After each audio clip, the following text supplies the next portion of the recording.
Question है, सही सुमेलित नहीं है। कह रहा मगध, गिरिब्रज, कोसल, श्रावस्ती, सूरसेन, कौशाम्बी, पुरु, इंद्रप्रस्थ। तो एक तरफ 16 महाजनपद है और दूसरी तरफ उनकी राजधानियां हैं। सुमेलित करना है कौन किसकी राजधानी नहीं है।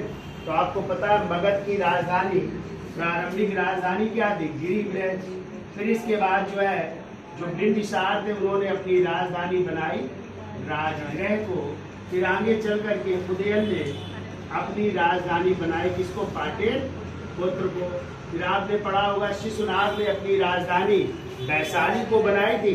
और फिर आजा स्थायी राजधानी किसने बनाई थी? उनके बेटे काला शोक ने फिर पाटेल पुत्र को स्थायी राजधानी बनाई, जो नंद वंश और फिर मौर्य वंश और आगे तक बनी रहे। ठीक है।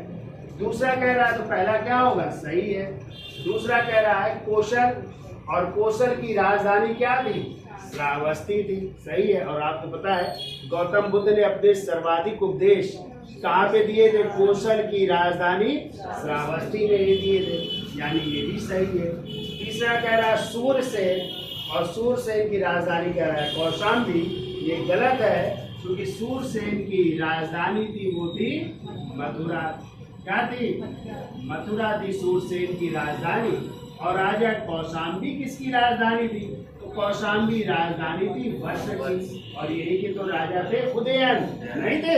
हाँ, तो वत्स की हो जाएगी कौशाम्बी, सूरसेन की हो जाएगी मथुरा।